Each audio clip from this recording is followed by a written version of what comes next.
रामायण के अभी इतने रहस्य अनजाने हैं, जिसकी कल्पना करना भी हमारे लिए मुश्किल होता है।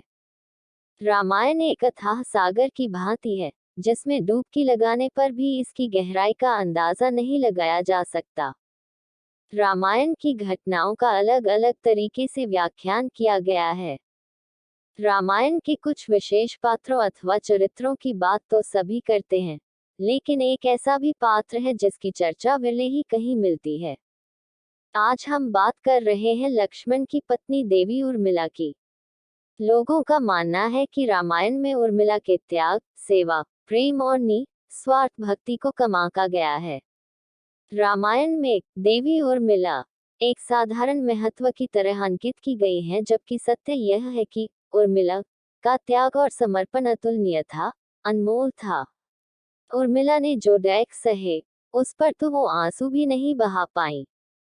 बावजूद इसके रामायण में उर्मिला और उनके योगदान को वो जगह नहीं मिल पाई जिसकी वे हकदार थीं। तो चलिए जानते हैं त्याग और समर्पण की अतुलनीय प्रतिमूर्ति देवी उर्मिला को। राजा जनक की असीम सुंदरी कन्या और महाराज दशरथ की पुत्रवधू देवी उर्मिला माता सीता की ही छोटी बहन थी। उनका विवाह भगवान राम के अनुज लक्ष्मण के साथ हुआ था। राम के वनवास जाने के समय उर्मिला भी एक पतिव्रता स्त्री की तरह अपने पति लक्ष्मण जी के साथ जाना चाहती थी, लेकिन लक्ष्मण जी ने उन्हें ले जाने से इनकार कर दिया। उर्मिला ने बहुत मिन्नतें की। वो अपने पति की सेवा करना चाहती हैं, पति के हृदय सुख की साथी बनना चाहती हैं, पर लक्ष्मण जी ने कर्तव्य और धर्म की दुहाई देकर देवी उर्मिला को वन जाने से रोक दिया। लक्ष्मण के मुताबिक, मैं अपने भ्राता राम और भाभी सीता की सेवा करने के लिए जा रहा हूँ। मैं नहीं चाहता कि सेवा में कोई भी कमी रह जाए।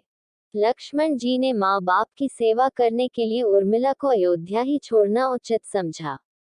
उन्हें शायद पता था कि वे लोग जब वनवास जाएंगे, तो उनके माता पिता को इसका गहरा सदमा लगेगा।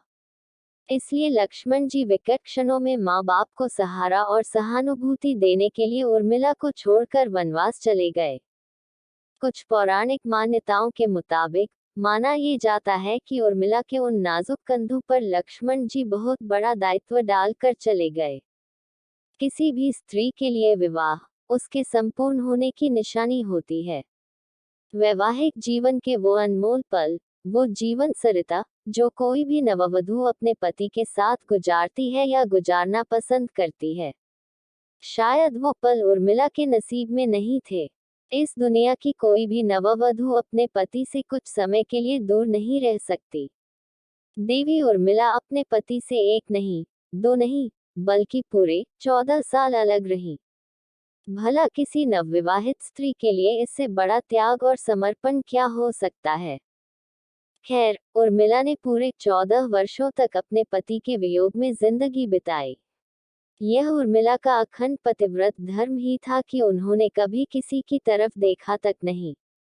उर्मिला के महान चरित्र, अखंड पतिव्रत, स्नेह और त्याग की चर्चा रामायण में जितनी होनी चाहिए, उतनी हो न सकी। उर्मिला के लिए सबसे अजीब स्थिति तो ये थी कि लक्ष्मण को दिए वचन के कारण वह आंसू भी नहीं बहा सकती थी। अगर उर्मिला पति के वियोग में आंसू बहाती और अपने दुख में डूबी रहती तो फिर परिजनों का ख्याल कैसे रख पाती। यह शायद ही कोई कल्पना कर सकता है कि किसी नवविवाहित स्त्री के लिए अपने पति को 14 वर्षों के लिए अपने से दूर जाते देखना और उसकी विदाई पर आंसू भी न बहाना कितना कष्टकारी होता है। जब श्री राम जी के वनवास के बाद महाराज दशरथ स्वर्ग से धार गए, तब भी अपनी वचनबद्धता के कारण उर्मिला नहीं रोई।